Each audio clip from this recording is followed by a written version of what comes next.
সড়ক দুর্ঘটনায় আহত হয়েছেন বলিউডের জনপ্রিয় অভিনেত্রী নোরা ফাতেহি। ভারতের মুম্বাইয়ের একটি কনসার্টে যাওয়ার পথে সড়ক দুর্ঘটনায় পড়েন তিনি। জানা গেছে তিনি মস্তিষ্কে আঘাত পেয়েছেন। ২০ ডিসেম্বর সানবার্ন ফেস্টিভ্যাল কনসার্টে যাওয়ার পথে নোরার গাড়িকে ধাক্কা দেয় অন্য একটি গাড়ি। গাড়ি চালানোর সময় চালক মাতাল ছিল বলে জানা গেছে। দুর্ঘটনার পরপরই নোরাকে নিকটবর্তী হাসপাতালে নিয়ে যাওয়া হয়। সেখানে চিকিৎসকরা সিটি স্ক্যান করে রক্তক্ষরণ বা অভ্যন্তরীণ কোনো আঘাত পাননি। চিকিৎসক বিশ্রাম থাকার কথা বললেও নোরা কনসার্টে পারফর্ম করার সিদ্ধান্ত নিয়েছেন।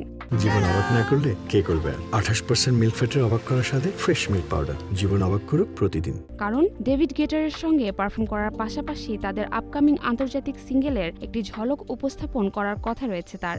এই সিঙ্গেলে ডেভিড গেটার ও আমেরিকান গায়িকা সিয়ারার সঙ্গেও রয়েছেন নোরা। বলিউডি অভিনেত্রী যুক্তরাষ্ট্রের late night show the Jimmy Fallon শোতে অভিষেক করেছেন। সেখানে তিনি জামাইকান গায়িকা শেনসিয়ার সঙ্গে what do you know just a girl গানে পারফর্ম করেন। মিউজিকের পাশাপাশি অভিনয়েও ব্যস্ত সময় কাটছে নোরার। হাতে রয়েছে একাধিক প্রজেক্ট। দক্ষিণী সিনেমা কাঞ্চনা 4 ও কেডি দ্য ডেভিল এ কাজ করছেন তিনি।